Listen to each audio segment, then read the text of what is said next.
I took on the system, and at that time, NCR had just left, and we were labeled as a dying city by Forbes magazine. The prospects look pretty bleak from the outside looking in. Anyway, now I'm on the inside, and I can tell you a couple of things. You know, one thing I've learned is that as the independent mayor of the city of Dayton, I am held to the highest standards of any mayor in 40 years. What do I mean by that? I'm expected to be better than a Republican, and I'm expected to be better than a Democrat. And I've discovered that the best way to be, in order to do that, is just be myself, and so I just keep doing what I do with an open mind. I read somewhere once that a leader was someone who takes people from where they are to a place they've never been before. To achieve that leader has to focus on results. He has to take action, focus on results, and not on their own position or reputation. And taking action means taking risks. So here I am, I stand before you 3 years and a couple of months later after getting sworn in. And I can tell you, you're in a new day. You're in a better day. This city has experienced a renaissance. And right now, that renaissance has velocity. We are now the most affordable city. We are the happiest city, the third best city for employment opportunities, an immigrant-friendly city with hundreds, if not thousands, of new Americans as residents. Our population has gone up. More businesses have located downtown. Downtown housing that should have been built 10 years ago is now happening. We have embraced technology at City Hall. We've become more proactive than reactive. Okay? And I just want you to know a lot of things have changed, and I want you to consider your choices wisely because you haven't had this many. Good evening. I'm Dayton City Commissioner Dan Whaley, and it's been my pleasure to serve you for the past 8 years as your City Commissioner. And I want to thank you for that opportunity, and I feel like I've learned a lot, and I want to thank you for this opportunity to have a candidates night tonight. The reason why I decided to run for mayor of the city of Dayton is I believe that we need a mayor that can provide focus and can really hone in on areas that we need to work on. Those three being jobs, neighborhoods, and vibrancy.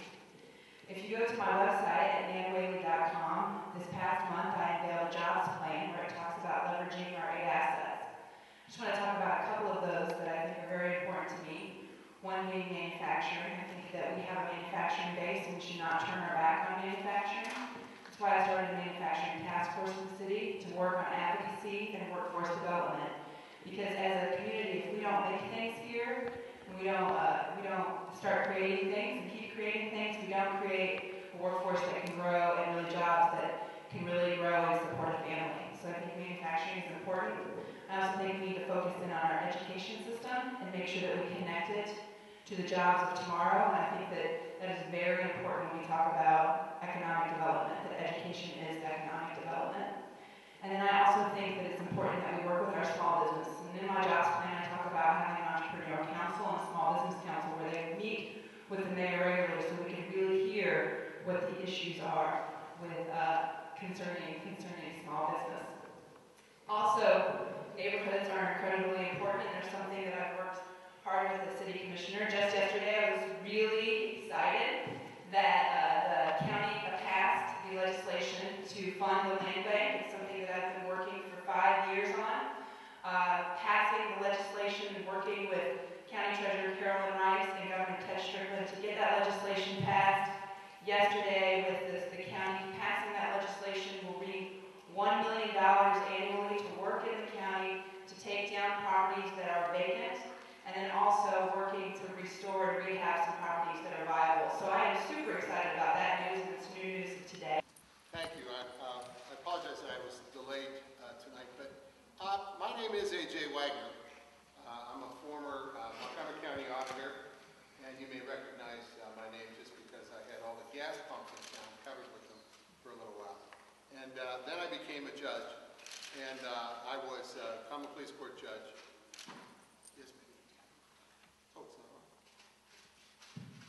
Thank you. So I was county auditor for 10 years, then I became judge, and I was judge for 10 years in Montgomery County Common Police Court, then I retired. And decided that I was going to run for mayor. I've been living in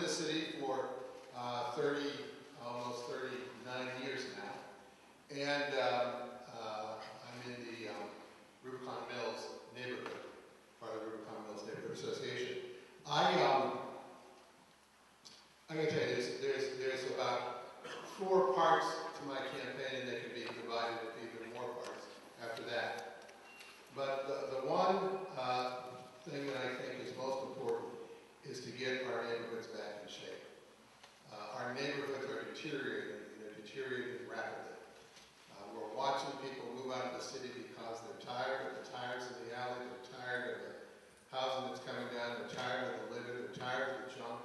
They're just tired of living in an area that needs to be cleaned up. We must make much stronger our housing codes, our enforcement, and make sure that we move forward with finding ways to shorten the time that people who have violations can correct those violations. They must be corrected. We must make life harder for those absentee landlords and banks and investors who come to town and buy property for a song. You know, they buy property for $50, and when they can't get rid of it for the next door neighbor, they just walk away from it and they leave it. And it's a mess, and the city can't afford to keep taking care of it. We have to find ways to go after those folks. And there are legal ways to do it. And there are legal ways we can change that, and we can go after, and we can clean up our neighborhoods. Second thing I'm most interested in, is education. I don't know if I should put that first or second, but education. And working with Learn to Earn in the county and a whole lot of other groups, I hope that we can start working on preschools, getting kids into preschool. The county's trying to make a commitment to make sure that we get kids who are under 200% of poverty level into preschools. A child who was born in poverty will have a vocabulary of about 500 words when they are 3 years old. A child who's from a middle-class neighborhood will have a vocabulary of about 1,700 words. That means the child who's born in poverty is already behind. By the time they get to school, they're even further behind. And that they never catch up. If we can get them into preschool and we can play some catch-up, we've got a better chance with those kids. I got a long list. The Parks newest building remains empty a year after it was built, while the property's owner, the Public-Private Citywide Development Corporation, is repaying a $3.66 million loan on the development in a schedule, I think this is about tech time, I'm sorry, development in a schedule that requires more than $170,000 of payments each year through 2031. What is Tech Town, and as mayor, what would you do to stimulate new growth? First of all, Tech Town is an incubator, if you will, a place where new businesses can develop and grow. And it does help to bring new businesses, new ideas, new thoughts, and some old maybe, into our community and work with others. We develop a kind of a synergy of putting people together in one building who are trying to develop those kind of businesses. Good idea. It's a good idea. And hopefully it will bring returns not only in terms of new technologies, new ideas, new products, but that will ultimately result in them having to build out further beyond Tech Town, go out, develop their business here in Dayton, grow their business here in Dayton, grow employment here in Dayton, and grow ideas here in Dayton. And that's a very good thing. The Citywide Development Corporation is repaying the $3.66 million loan, and they've been around for, well, since longer than I've been here, and they have been doing a great job. I'm confident that will be repaid, and that will be done. In terms of stimulating new growth, there really, I can go through a whole series of things that I want to do, but it really comes down to this to me, that trying to stimulate new growth. I'm a businessman. I own my own business. I'm an attorney. I've been working with businesses for decades now. Not only as a judge have I seen a lot of businesses come and go, and as county auditor when I work with a lot of businesses, but I have developed an experience in understanding businesses. I want to be the guy who goes to the CEOs and to the corporate executives and say, bring your business to Dayton. What's it going to take? We can't give you the store, but what's it going to take to get you in Dayton? I want to have those meetings.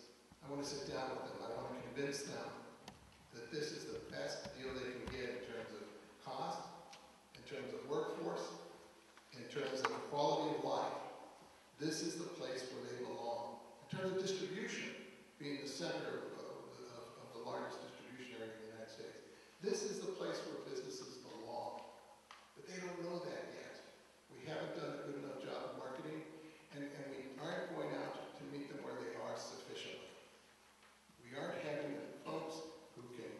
articulate the vision of this town, sit down with them, and articulate it and make it work. And that's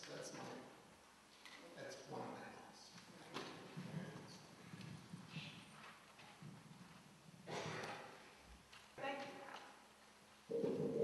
My question is, I'm Nan Whaley, Kansas City. In February's Biz Bites, what was White Allen's announcement?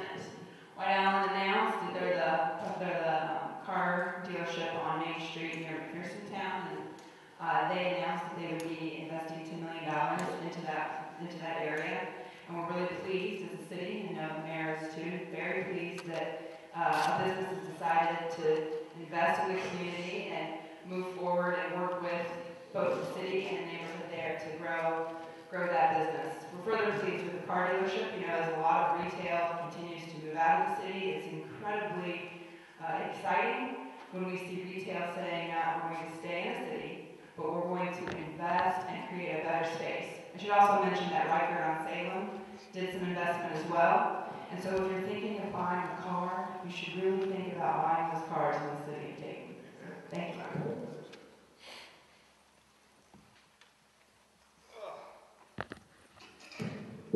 Gary Lytle, Mayor of the City of Dayton. Hey, I want to tell you, there's 143,000 people in the City of Dayton, and the population actually went up by 452 since the 2010 census, so the population is going up, and things are moving forward. I think it's our Russians who have decided to populate our city that are causing the increase. Anyway, the question here is, the City of Dayton is moving to develop geothermal energy. What makes this such a good investment for Dayton?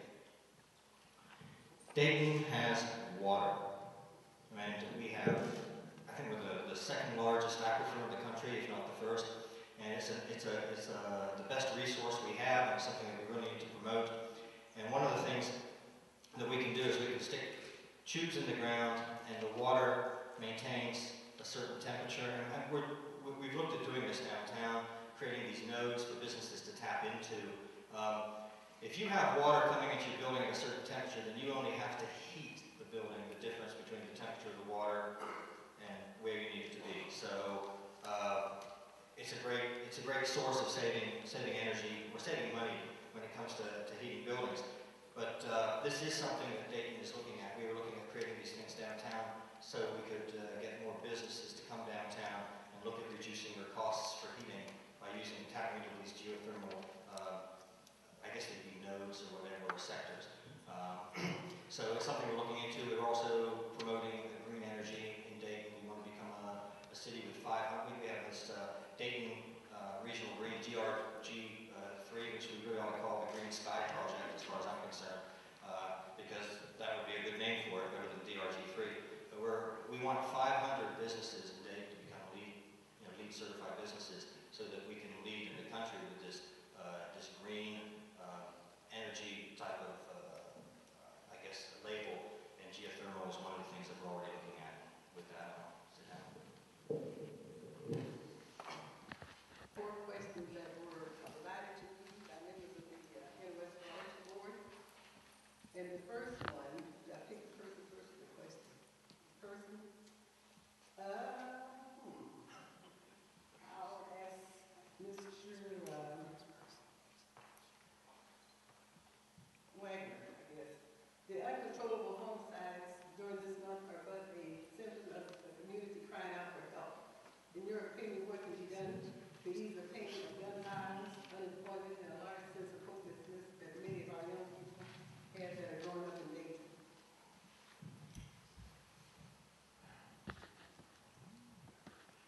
I recently completed the book, The New Jim Crow, Mass Incarceration in the Colorblind Society. I think that's the subtitle. And I went and heard the author, Michelle Alexander. She's a professor of law at Ohio State University. She makes an important and I think what's a very good case that, unfortunately, in our zeal to try and rid our neighborhoods of drugs,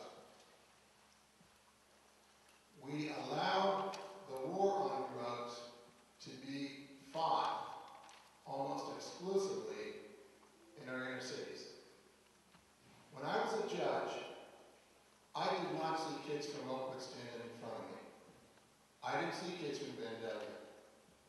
didn't see kids from Centerville. I saw kids from Dayton. I saw impoverished people. That's who I saw. And once they're convicted of drugs, and they're doing the same amount of drugs in Vandalia, in Oakwood, and Centerville as our kids are doing in the city. But because we target the inner cities, those are the people that we get in front of us in the courts. And once we get them, and we get them to plead guilty, we destroy their lives. We tell them, no more jobs. We don't say that, we just say you got a felony, go get a job. Good luck with that. No more housing, public housing. We take scholarship opportunities away from them to get an education. We create this permanent underclass of people, this permanent underclass that's going to be oppressed because they're doing what so many other people have done in so many other communities, but we don't target those communities. We don't go after them. It's wrong. It's not justice.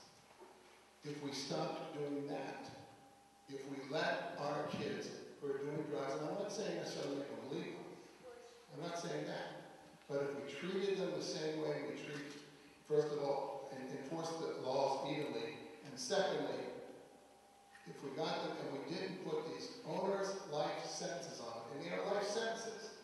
I had people coming before me when I was a judge who had convictions 30 years ago and still are struggling to find jobs because they've got a felony conviction. They haven't done drugs in 30 years and they still can't find a job. That is wrong. Until we make changes like that on those kinds of programs, we're going to continue to have issues with employment and poverty in our cities.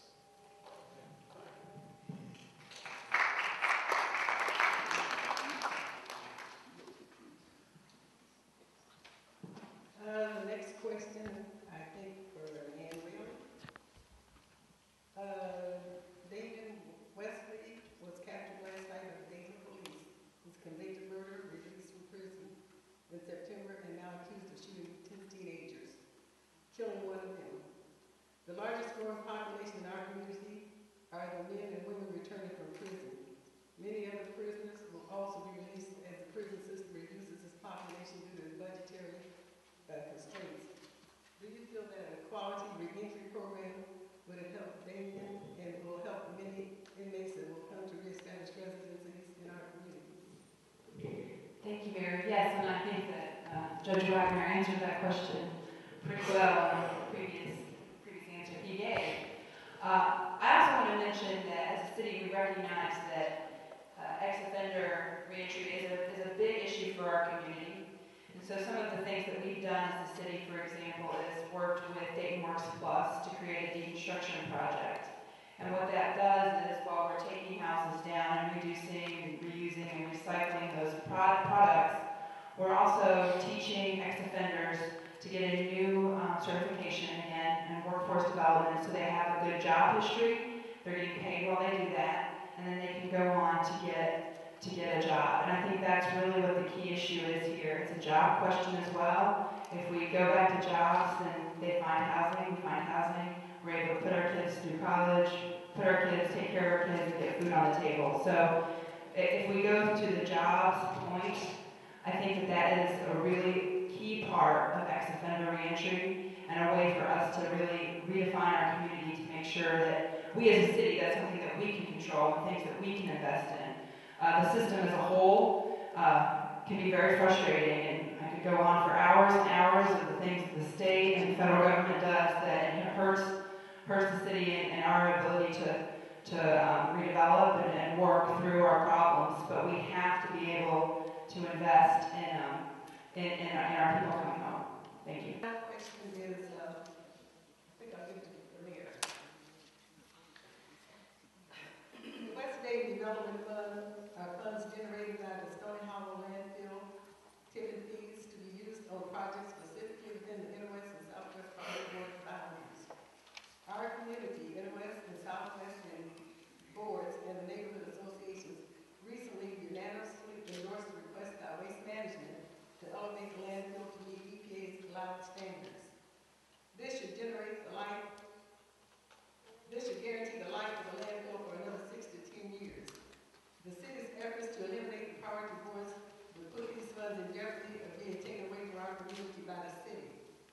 like to comment on that?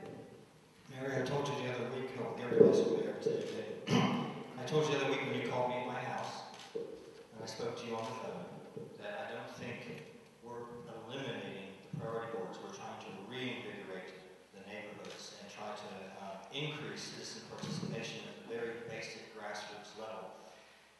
Based on my own experience, having been the president of my neighborhood association and the chair of my priority board, I found that I could get 5 people on my street to take care of my street, but I couldn't get 1 to come to a priority board meeting. And so we have to find ways to get our citizens more involved in the community, and we have to find ways to get the priority boards to look at their role at a district-wide level. Your role, and I believe this, the role of priority boards should be to organize, to educate the neighborhoods on how to use the community pride trailer, how to access the waste management dumpsters and organize cleanups, how to get information or teach our citizens how to use the city's website to access crime information and things. We have to let our neighborhoods take care of our neighborhoods, and our priority boards educate our neighborhoods. And so I think, I think you'll find that if we can reinvigorate the neighborhoods and get more citizens participating in in the local government and their involvement in it, we can get the priority boards to basically educate the leadership in the neighborhoods. I mean, we're going to work on it, and I've told you that, and I'll keep telling you, we're going to work on it, and we're going to make it work. Thank you. Thank you very much. All right, thank you to each of our candidates. And in looking at our program, you see we're moving right along. We want to thank the Inner West Priority Board and now ask on behalf of the Dayton unit NAACP, would there be a question or two that you'd care to ask? Thank you, Pastor, for hosting this event tonight. I think this is commendable that we are addressing particular issues that deal with the city of Dayton. So we appreciate you hosting this. And also that was Mary Ellington, who was the chairperson of the Inner West Priority Board. Who you just heard from. Derek Forward, president of the Dayton unit NAACP. As everybody knows, the NAACP is a civil human rights organization. And we've been championing the cause of civil and human rights for 104 years. So my first question is, as it relates to education, if elected and or re-elected mayor, what will you do to ensure that our children in the Dayton Public Schools are achieving an excellent rating, such as Centerville, Kettering, Oakwood, because our children need us now. Our children need to ensure that education is embodied within them. So what is your specific plan to stop the pipeline of prison and to get our children on the right road in education? So you're directing this at me? I said, yes. I heard you say mayor. I said mayor or go ahead. Okay, let me tell you something. I know firsthand what it takes to educate a child, because we used a virtual school with my daughter. It's a state-funded charter school, and she's accelerated. And just this week, just so you know, she volunteered, and we've called Lori Board, and we haven't had a response back. She wants to read to first graders. This is my daughter, she's 9. And I'm waiting to hear back from Dayton Public Schools about doing that. But what I can tell you, I have made the proposal to Dayton Public Schools that we create blended schools or hybrid schools so that they can get people like myself more involved in the school system. And then the parents can actually become mentors for the children. Mentorship is very important. Another thing I've also expressed, and I keep expressing it, I grew up in England, and I was angry when I came over here because they taught me the same thing in England as they teach kids over here, which is how to pass tests and fill out resumes. What they fail to teach our kids to do is how to be entrepreneurs and make money. And I think that by the age of 12 to 14, we can identify certain children that aren't going to be going on to graduate. And we need to educate those kids on how to make money. And with their hands, with their heads, with whatever skills they've got, so that they aren't going off onto the corners selling drugs to make it quick and easy. And I honestly believe that if we increase our entrepreneurship education and educate people to be self-employed, we will solve a lot of those problems. In the old days, we used to have vocational schools, and we don't have that anymore. And I think that's the direction we have to look at, and I've said it for years. So, Okay, in my question I said, if elected and or re-elected, so Commissioner Wade? Thank you, Derek. Mayor Whaley, City Commissioner, again. Education, I think, is really important, and I think for the future of the city of Dayton, frankly. If I were elected mayor, I would be my partner in Dayton Public Schools would be the superintendent, Lori Ward. And in the past, I've had conversations with her to ask, what does she need from the city of Dayton, and how can we partner with Dayton Public Schools? In each plan, the jobs plan, for example, education was a key part of that because we have to connect our workforce to the job force. And so it's very important that we work with Dayton Public Schools and the great work they're doing, for example, at Opponents and connecting it to St. Clair and making sure that they have a job coming out of that education. I think it's also very important in neighborhoods. Neighborhoods grow when our schools are thriving, and connecting our neighborhoods to the schools will help both the school there, but also the neighborhood community. Will make them feel like that there's an anchor in that community. So I think that is really important too. And finally, I do think mentoring and working with neighborhoods into the schools, I think there's a lot of things that we can do. I mean, we have this 3rd grade reading guarantee challenge that is coming down the state. It's coming right towards us. How as we as a community can help our children to be ready to read and kindergarten and 3rd grade ready reading.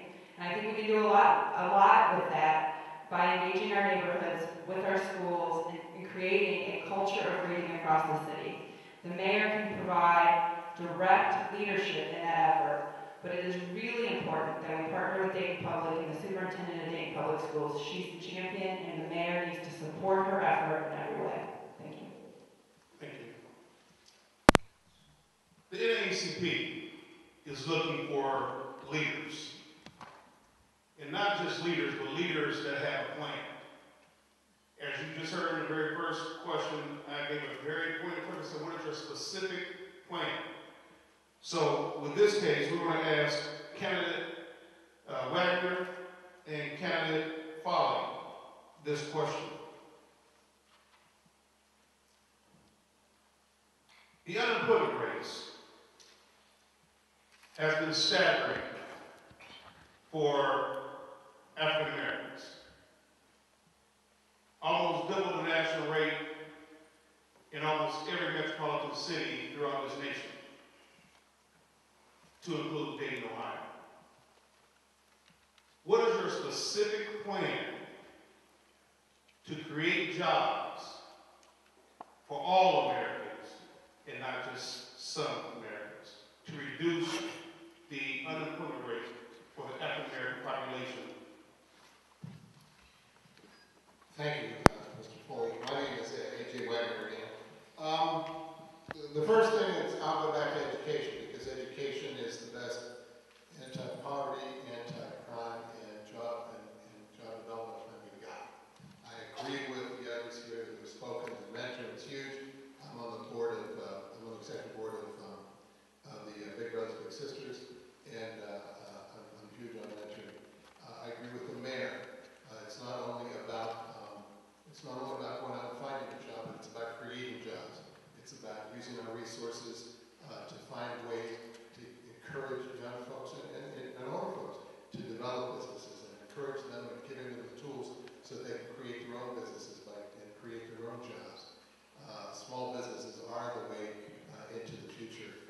But the third thing, and I'll go back to what I talked about earlier, we have to get rid of the barriers to employment. That is that we have to go to the state and lobby harder for not making felonies life sentences, for eliminating the barrier of a felony record from getting people jobs. The fourth thing is in our housing plan is, and actually Mayor Whaley mentioned this, it's important that we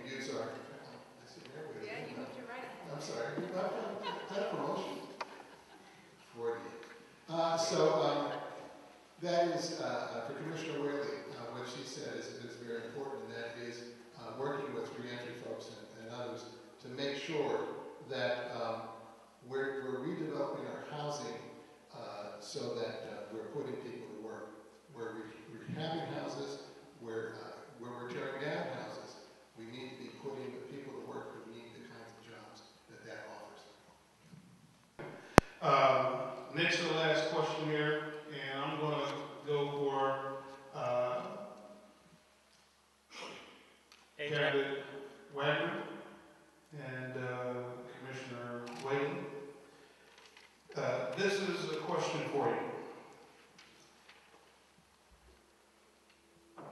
What project, remember we said we're looking for leaders. What project have you led? What is the highest, or what project have you led that you feel that you get the single most, well, let me reframe that, or rephrase that. What project have you led that was successful to the point that you can speak to these people in this audience right now, that you can convince them that you know how to lead? Because you led something and it ended up being successful. What was it?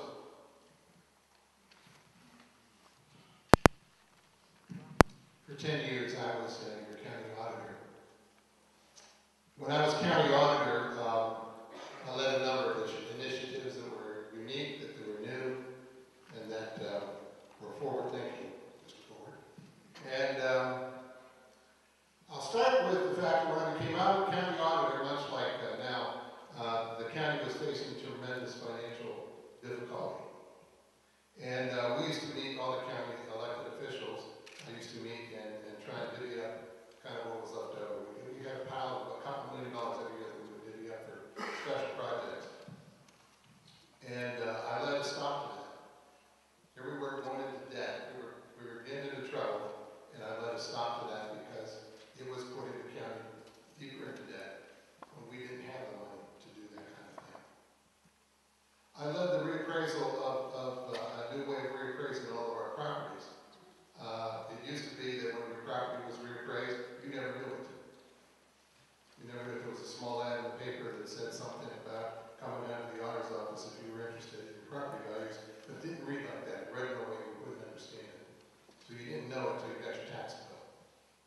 I led a system that not only told you, mailed to you your new property value, but told you what your old property value was, told you what your new property value was, and then set up a system so that in every community around Montgomery County, over 20 places, we set up places where you could informally appeal those values if you thought that our value was wrong.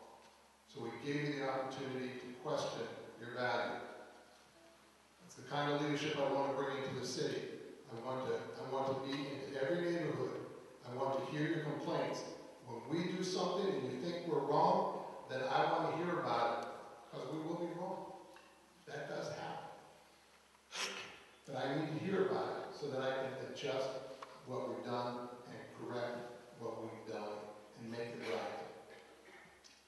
I have led other organizations. I was president of the elected officials for Montgomery County. I was vice president of the Ohio Council of County Officials. I was president of the University of Dayton School of Law Alumni Association. I was president of the Dayton Civil Service Board. And in all those cases, I was a leader that tried to make things better. Okay, and instead of you going to Commissioner Whaley, I want to hear a response from Mayor Leisel, and then I want to ask my final question. Okay, thank you. I'll tell you what, you wouldn't have those big blue recycle bins in your neighborhoods if it hadn't been for me voting no at a commission meeting to bring attention to the fact that we needed to increase our recycling efforts. You wouldn't have Welcome Dayton, the immigrant friendly plan, if I hadn't been in a Northeast Priority Board meeting talking to one of our Russian citizens about what they had done and what they had suffered through before they came to America, and I brought it to the attention of the city manager. And I support those communities 100% because I understand where they're coming from and they want to be successful here. My wife and I and a friend of ours started an outdoor market last May out at 3rd and Webster, right next to the PNC 2nd Street Market, because every citizen the ability to make an extra $500 a month selling stuff, because $500 a month is the difference between owning a house and renting a house. And we've got so many houses here that need to be filled, and we need to provide people with opportunity. And that's the way to provide felons the opportunity to make money, because nobody looks at your resume when you're selling grandma's best recipe cookies, right? So those are just three. I can tell you there's about 75 things that have happened in the last 3 years that weren't happening before 2010, and my fingers have been in some of it. My way of leading is by inspiring you to do the best that you can do. And you and I have had those discussions, and we've got a little idea with the school, with the rec center, haven't we, going on. And the reality is, he can make things happen that I can't make happen. All I have to do is bring it to his attention. That's how I lead. It's a little bit different, but 70-something plus things have happened in the last 3 years that weren't happening before 2010. Thank you. Okay, and then final question. Commissioner Whaley, what sets you apart from the current mayor? You're in the commissioner seat now. You're aspiring to be mayor. What sets you apart? What's about your leadership that sets you apart from our current mayor? But before you answer that question,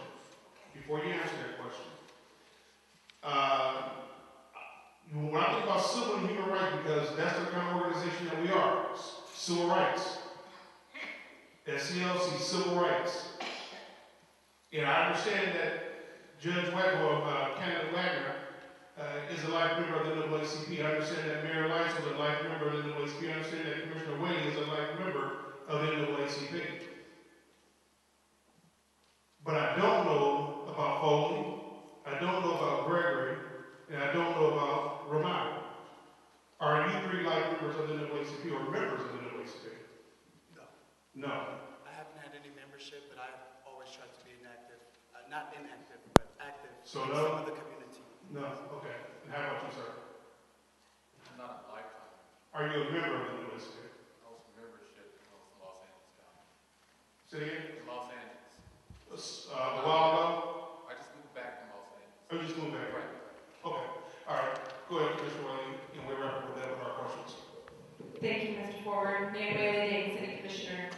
I think the key piece is how we lead, and that's different. And one of the things that's important to me is to have as a commissioner, I work really closely with all the other commissioners, Commissioner Williams, Commissioner Joseph, Commissioner Lovelace, and I think it's important that we create partnerships because that's the form of government we have.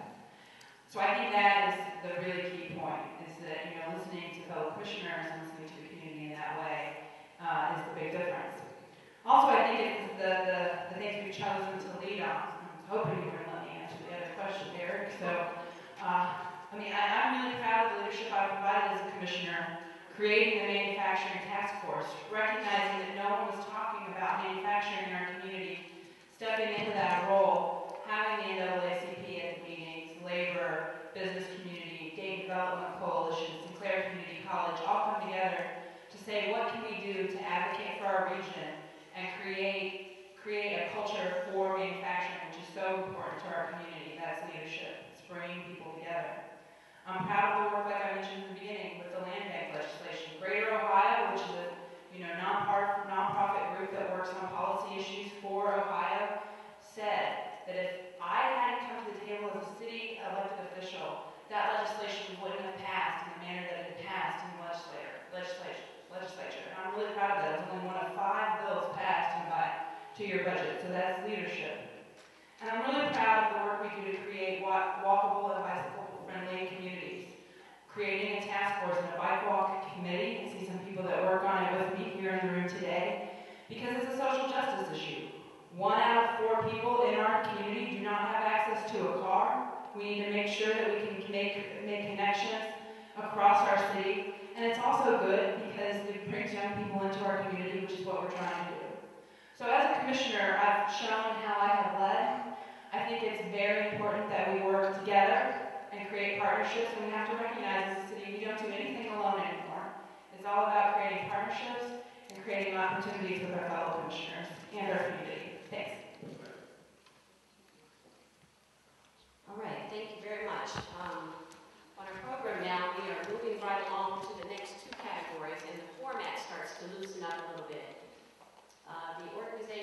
already been represented. Our priority boards, inner west, church is located in southwest. Priority boards, a lot of strong leadership opportunities for those of you that are here this evening wanting to engage and to do more in your area. Strongly suggest that you contact your local priority board. NAACP, want to strongly suggest that you get involved, become a member, become more active. We all have opportunity to give more of our time, more of our effort towards certain causes. We would encourage you to do that. Also want to take just a quick moment to thank all of the candidates that are here. They all were on equal grounds in that every single one of them took out petitions stating that they'd like to run for office as mayor. Now, not all of them have turned them in yet at this point, but for the purposes of tonight's discussion, feel free to ask anyone any question. We're going to lead in with the churches that are represented here this evening, first giving the microphone to my pastor, Thurman Caesar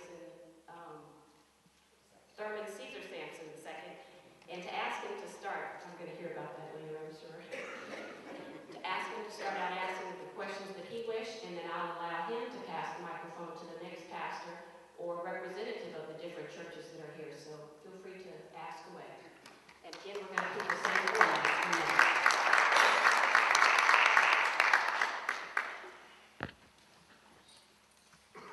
Thank you.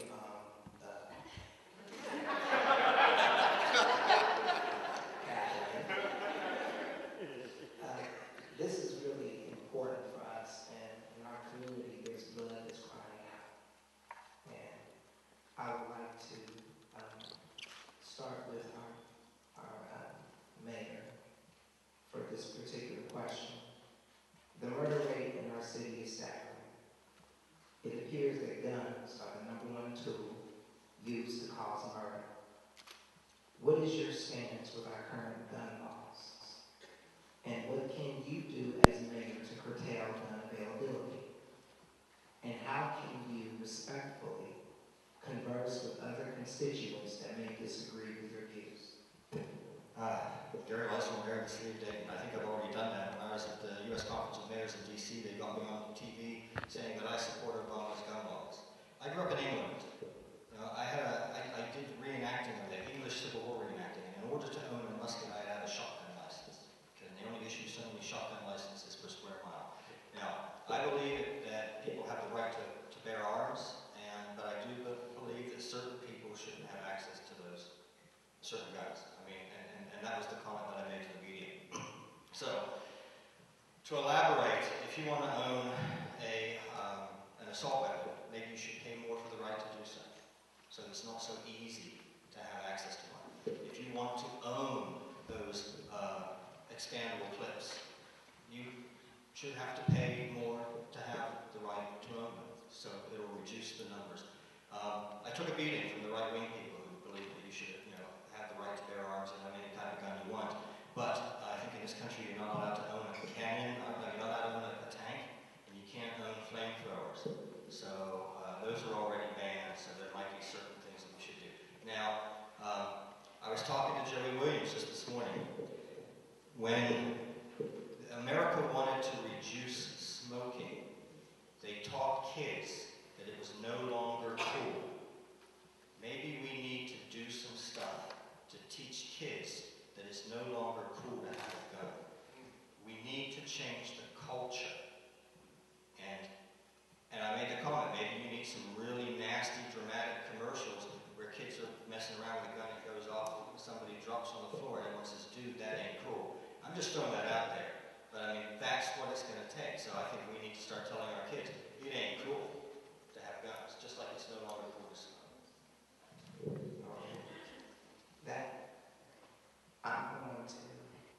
I'm curious about that question, so I'm going to ask Wagner, because my understanding is that right now we have one that's in support. Because if you have drug dealers have lots of money, they can buy it. No matter how high you spend, they can buy it. So my question to you then is, the murder rate in our city is staggering. It appears that guns are the #1 tool used to cause murder. What is your stance with our current gun laws? What can you do as mayor to curtail gun availability? And how can you respectfully converse with other constituents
Specifically, it's difficult for the mayor to do that, or the cities to do that, because the Constitution has been interpreted in such a way that it makes it difficult for cities. Washington, D.C. tried to do some gun registration and some things, and the United States Supreme Court said they could not do it. Cities aren't allowed. And that's our biggest obstacle right now. There's a way to change that, is to get our support President Obama, but also try to get our Congress to change the law so that we can do those kinds of things, and that's going to have to take place at the federal level. In terms of guns off the street, I support the SERV initiative, which has been done under the mayor and under the commissioner. I also support,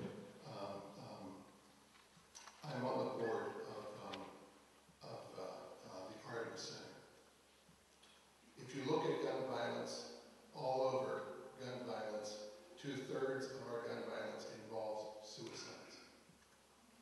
And a significant part of the remaining gun violence involves domestic violence.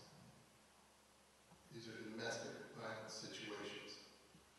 We have to do a much better job of educating folks and letting folks know that if you're dealing with someone in your home with mental illness that's so severe that they even mention that they might kill themselves, or they look like they might, get the guns out of the house. If you're dealing with a violent member of the family, spouse, partner, brother, sister, whatever, get the guns out of the house. Hide them, throw them away, destroy them, get rid of them. Your chances are 8 times higher that you're going to be killed by that gun that's in your house. We've got to deal directly with folks face to face and say guns are bad. Pastor, I have to say I've grown up admiring Pastor Trudell when he did a powerful gun buyback program. And it made a tremendous difference. And it could have possibly saved my life, because I was in high school when he took the courage to allow people to sell their guns, and the murder rate went down.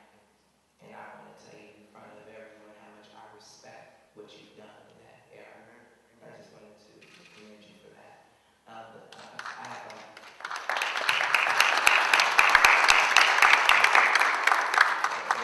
several pastors here. I would like for Pastor Rodney Carter from Zion, the oldest Baptist church in the city of Dayton, if he has a question. And I see Pastor Mann. I would like any pastors, if there's any specific questions, please. Thank you, Pastor Sampson. Appreciate it. Thank you, Mayor, for being here. Thank you for all of the candidates and for the community being here. Because in our common unity, we all share in the same struggles. And we are now 1 hour and a half into the program, and the question that is burning in my heart, which is burning in the hearts of others, is there has been a recent rash of almost senseless violence here in the city of Dayton. Oftentimes segregated on the west side, resulting in an unprecedented number of black-on-black homicides. In this past week alone, some 6 or 7 in the last 6 or 7 days. I've got one question, and it's for Commissioner Whaley.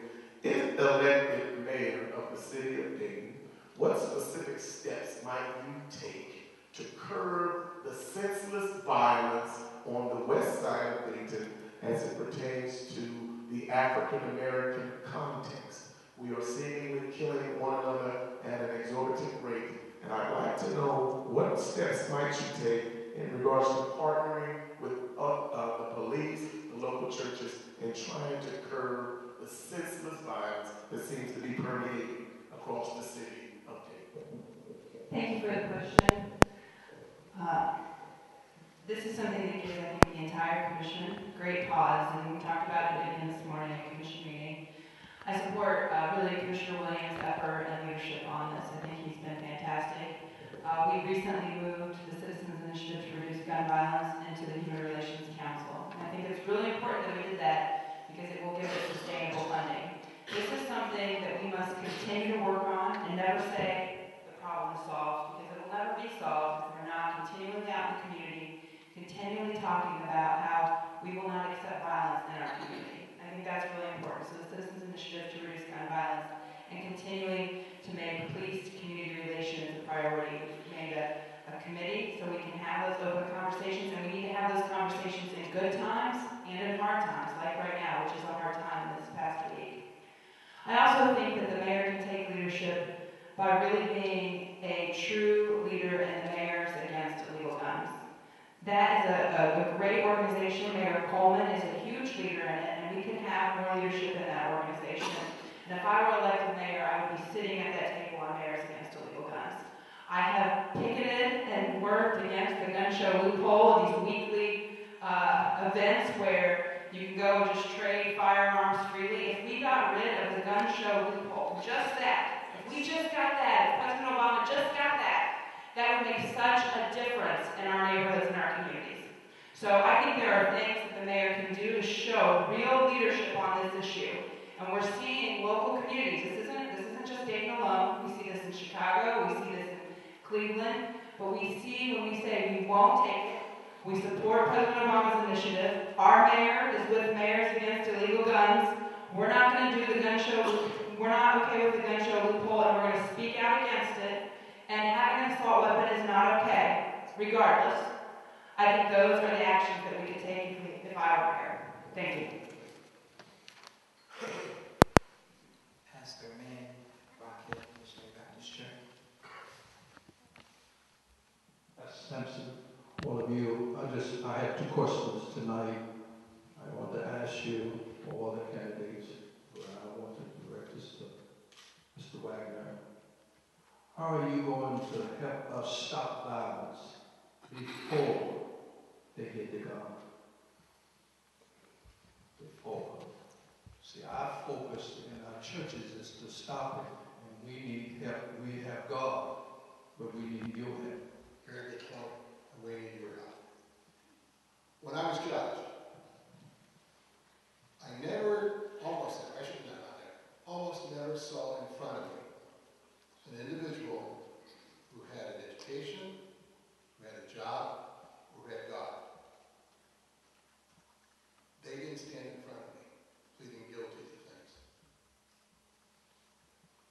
Any one of those probably took them out of the formula. Education is important. That's why I support these education initiatives. So is getting a job. But it's important that we partner with the churches. It's important to support the programs like Pastor Chanel did. It's important that we gather people together who are like-minded and want to solve this problem. I am a member of a group called the Peace Bridge Movement, and I'm one of the leaders in that group. And we are gathering people to follow the initiatives of Martin Luther King Jr. to build a beloved community. His three main eagles, Martin Luther King Jr., were violence, poverty, and racism. And we need to meet regularly in this community with pastoral leaders and with community leaders from all over the community to address those three issues and say how we're going to address them. We need to research them, and again, Dr. King set forth a specific formula of how we will do this. We need to research the ideas. We need to implement the research that are best practices, and we need to some grit and stick to this so that it doesn't become a fad or something that we'll do for 3 weeks and then go away. We need to bring the best practices of other communities into this community, but we'll do it not just in terms of the civil context of the government, but we have to do it in partnership with the church, because if we can bring people to the church, I think we'll see much less violence in our city. Thank you, Chair. That's just piggyback on my question also too. Many times you were telling me that you're going to help us, but only time that I see you all is at election time. You will call us to come to our congregations, but after the election, we only see you at Aubrey's. And how are we going to solve that problem? Yes, sir.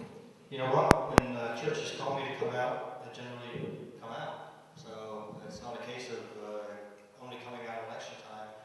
I've actually been told by the citizens that I'm the most accessible member of the City Commission. If you called me on Monday, you can have a coffee with me by Thursday or Friday.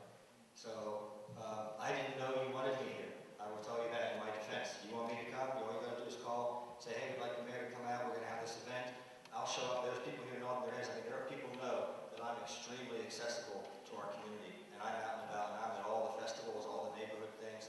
And Mr. Trammell, I stopped at your place right after getting elected just to say hi, if you recall. Derek sees me. I was at the NAACP meeting this week. I mean, I'm out there. So all you got to do is let me know. Thank you, Mr. Mayor. Last statement. We should not have to invite you all because you're all the citizens of America and you're citizens of Dayton, Ohio. Our doors are open each day and you can just walk in and we don't have to give you the hot seat, just take a seat. And we'll appreciate you being there. Thank you.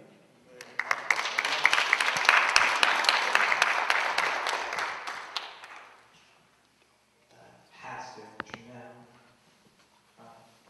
Yes, Pastor, can I use my seat from over here? I have problems with my eyes, and I can talk louder but I don't need that mic. I have two questions. I want to preface them, please. You all agree that a bullet from a legal gun kills just as well as one from an illegal gun. I wonder if you would be willing, recognizing that guns are a threat to our community, to make it a part of your campaign to get rid of guns. Recognizing that guns is a threat to this community here, and you want our vote to be mayor. Did you make it a part of your campaign? I own guns. No, I can't. I'll just be abrupt. I own a shotgun and I own some black powder muskets because I do reenacting. And but I don't take them out in the street. They're there. If someone comes into my house, I have every right to use them. So no, I will not make that stance. It doesn't mean to say I'm not against limiting them, but I won't commit to that. If you want to ask me that directly, I'll let you ask anyone else directly, please. I wasn't talking to you directly. I'm talking to all of you. I made the first point, okay, so have everyone else make their point too, please. Reverend Trammell, I can't say that I would be able to get rid of every single gun in Dayton because it would be against the Second Amendment Constitution. I will say that I support Obama's gun laws and support his effort to do that. I just remind you, yes or no answer. Fine with me. Pastor, yes, within the bounds of the Constitution. Yes, as well, sir. It's an absolute yes. Time. But we do have another pastor, Pastor Mays from Agape, and he does have a question. Thank you so much, Pastor Sampson, and I certainly do thank each of you for your participation here this evening. I'd like to say right off the bat, the mayor, we're cutting down public officials in Washington. I'd like to say tonight, publicly, thank you for coming out to our neighborhood and getting all dirty and sweaty and helping us clean up an alley, clean up our community, and really and truly was the greatest encouragement that I could get from a public official. I want to say thank you personally, especially in a forum such as this. The next question I have, and this is especially for those who are city government officials. Could the restoration of traditional family values become a platform that the city government could endorse and support? And how would you do it? Does everyone look at me? You want me to go first? I believe in family values. I'm a family man. I've got a wife and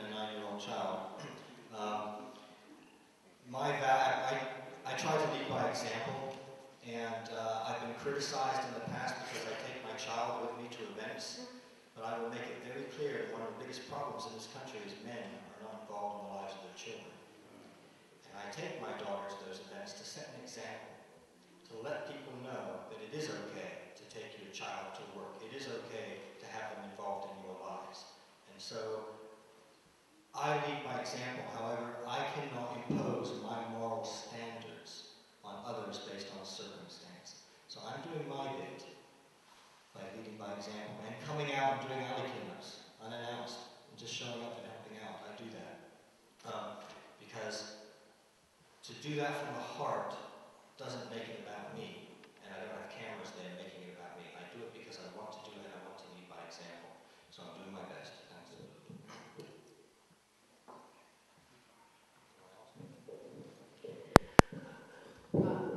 I agree with the mayor that we can't legislate moral values on folks, that we have to be leading well and showing what we believe, but we have to be an open community. Thank you. All right, thank you, everyone. At this point, what we'd like to do is, again, in the respect of time, we want to ask if there are those members of the audience that have any burning questions. We're all excited about getting across the street to be able to enjoy the chicken, meatballs, and vegetable trays and everything that we have. But also, I'm starting to see nods from several people that we haven't heard from yet, and the gentleman with his hand raised. So if anyone has a burning question, they can quickly ask it, and if we could ask you to hopefully just limit it to one individual for your response. I have a specific question for Commissioner Whalen. My name is David Ezrani, and I'm probably, unless Commissioner Williams is around the corner, there's only two of us that are on the ballot right now, Commissioner Whalen and myself. But Commissioner Whaley has been on the commission for 8 years. You have in front of you right now 6 people who are trying to get on the ballot. Twice, at least twice, you put issues on the ballot to change the charter, but you haven't addressed the charter's fundamental problem, which is we have a totally antiquated process for getting on the ballot. And the fact of the matter is, of these candidates, probably only 3 of them are going to be on the ballot come next week. Why have you sat in office for 8 years and done nothing to change either the charter requirements for signatures, the petition process? We're the only place that requires notarized signatures left in this county. We have, it takes 10 times what it takes to run for Congress in number of signatures. Your own signature petitions, you turned in almost 1,500, and 20% of your signatures were bad. Commissioner Williams, I don't know how many turned in, but 40% of his signatures were bad. I turned in a petition with 12% bad because I've learned that this process is biased towards incumbents and those who think it's their time to serve. What are you going to do to change that if elected? Are you going to finally take the step with 2 other commissioners? Because Mayor Lights has already said he'll put this on the ballot. Where's the other 2 votes? Where are we going to change this ridiculous process so that we can have a choice instead of only choosing who the party wants to be on the ballot? Thank you. Thank you for your question. This is a nonpartisan race, and so the petition process allows for anyone that can get the signatures to get on the ballot.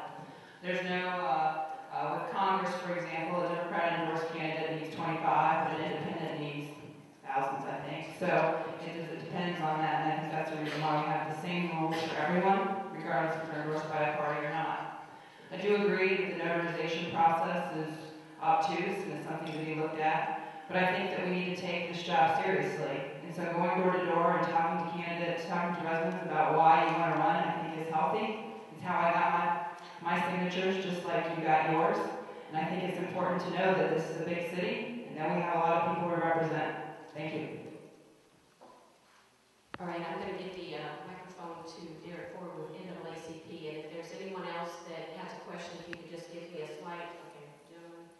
Okay, all right, thank you. I don't have a question. I just have to make a disclosure, because I did not say this at the beginning. The NAACP is a nonpartisan organization. I know we have media here, so I just want to make certain that you all understand that we are a nonpartisan organization. We do not endorse candidates, but we do reserve the right to have a vote of no confidence on a candidate who we don't deem is fit to do the job. Thanks. Thank you. One question over here, and then I'll be right back to the front.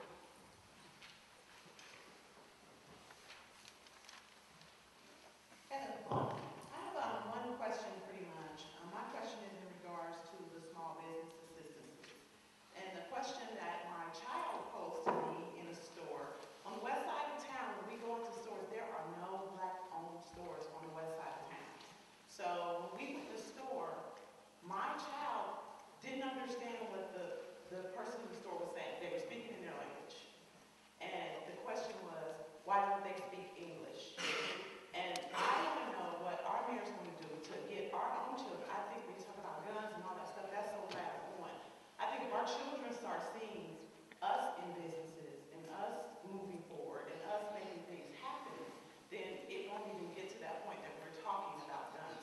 But it has to start with, where is an initiative for our black-owned businesses to be in our own communities? You go in a white community and you can go into tons of stores that are white-owned, and I don't mean any disrespect.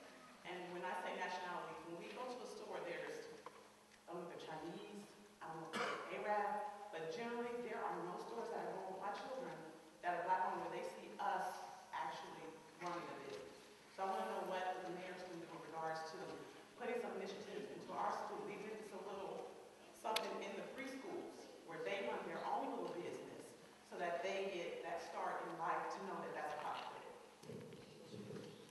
Okay, I'll start. I've explained that I think we need to teach children basic business skills and entrepreneurship in school because it guarantees their ability to become self-employed instead of unemployed. I've also told you that my wife and a friend of mine and myself started the outdoor market last year to provide opportunity for anybody to make $500 a month. So if your child wants to make something and come down to the market between May and October and get a table for $20 and sell stuff, it's there. We didn't have that until last year, and it was an initiative that I took because having grown up in England and seen markets and seen opportunity, I felt that it was something that we needed to do here. As a result of that market, another woman in town is starting a community kitchen. I've been preaching this for a couple of years that we needed a place, a certified kitchen where people could go and rent space, cook stuff, and sell it. And that's going to be happening this year. So as a result of a conversation that I had with her regarding starting the market, she got excited about that idea and she's going to make it happen. This is how things happen. I go to the private sector with an idea and I talk to the people that have the ability. And they do things. They're inspired. Because they know that they've got the support of the mayor, and if there's any questions that they have to deal with at City Hall, they can contact me. That's my role. I'm the uniter, the person that tries to connect the dots and make things happen. And that is why so many things have happened in the last 3 years. Okay, thank you. She also asked if she could have a quick reply from Nan Whaley as well, and then I'm going to hand the microphone over to this gentleman. Dangerous to hand it over to Mr. Warden.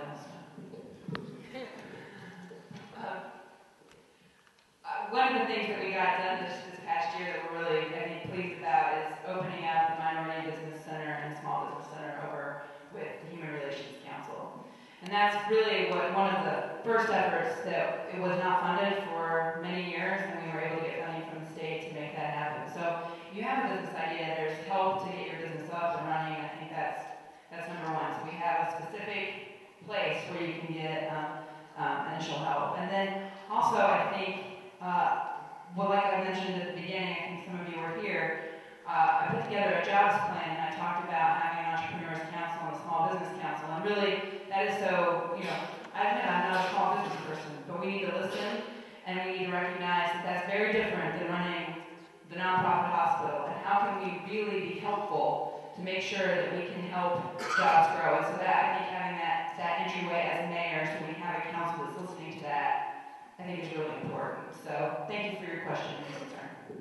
Okay, thank you. And at this point, I do recognize that it's 8 o'clock. If we could try to limit our questions and answers to maybe a 20-second format. I'd like to ask a very specific question of the 6 candidates for mayor that are here now.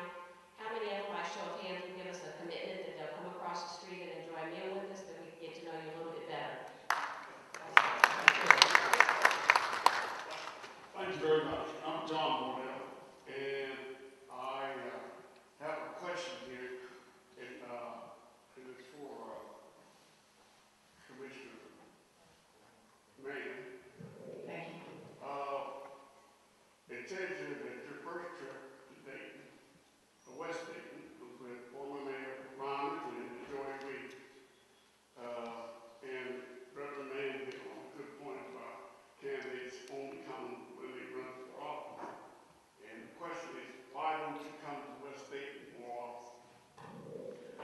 Thank you, Mr. Wardell. I should say that, I'll be quick. I think that, number one, my first trip to West Dayton wasn't with Mayor McClennan and Commissioner Williams. I've been, But your friend, Commissioner Joy Reed, told me that. well, he may be confused. I mean, I come to West Dayton with Commissioner Williams often, but I've been active in the community for a while. And as a matter of fact, I do live west of the river in Five Oaks, and so I'm happy to be a part of the community and look forward to being here even more. Thanks. I'm from a small business district, and I can name at least 60 African-American businesses inside the city limits. But my dream is to organize them in associations so they can directly deal with the city and federal funding to help develop their business. I think of Shaw Cleaners, that's 100 years old, and Bowling Young Funeral Home is 60 years old. There's the Dixon Casino, and there's Yancey Warehouse. So what would you do to help establish organizations? And when you go down 3rd Street, there's plenty, Zink's Pharmacy. So what would you do to help other African American businesses get organized in an association and be able to leverage more funding to help their businesses? I'll ask, look like everyone answer. I'll start with, I'll ask everybody. We're going to have a 20-second briefing, and we'll go into detail. I would allow the, thank you, Renee, A.J. Wagner. I was recently at a banquet for the African American Chamber of Commerce, and at a table we were discussing this issue. We said there were numerous organizations that we represent, or already do represent black businesses. But so it's kind of a question of informing folks, number one, and number two, maybe bringing some of those organizations together to become more powerful as one voice. I just want to say I already started doing this back 2 years ago when I got elected. I used to hang out with Darren Boykin from Stowe Clams, and he was trying to organize a group, and he used to meet at the North Salem coffee shop there. And we went around, I actually took the city manager with me, we went around to visit some of these businesses. One of the things you just need to do is just got to get a group of them together. And if you want me to get a group of them together, if they're interested, I've got no problems doing that. But what they do after I get them together is up to them. And so therein lies the issue. They've got to continue meeting, they've got to continue investing in the neighborhood, they've got to continue doing well. Be really successful and a way to make neighborhood associations and business districts in those areas grow. We do own a business. We've been in business since 2010. And my question to y'all is, where's the support? I mean, my taxes is almost making me shut the doors. You know, all the money that I have to spend out. I can't afford to rehire second offenders because I can't afford it. You know, for one, my insurance is too high. For two, if I'm 1 day late paying the city taxes, 1 day late, I'm getting a penalty. You know, where is the space at? What happened to the 5 years? Help us build us up on our feet, because I am helping the community. We employed 10 people in 2 years. We have grown to do so, but we have no support from the city. You know, y'all have different programs and different things that y'all have, but it really not to our access.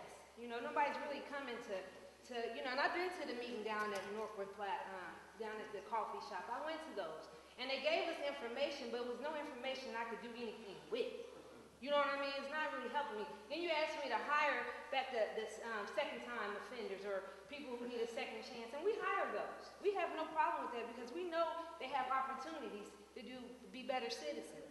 But we have no means of money to help us insure these people, you know, and make sure they're not going to endanger our customers. So we just need a little help with the tax base, you know, so I can keep my door open. Let me tell you something. Every Thursday night in the downstairs at the Engineers Club, there's a group of entrepreneurs that meet.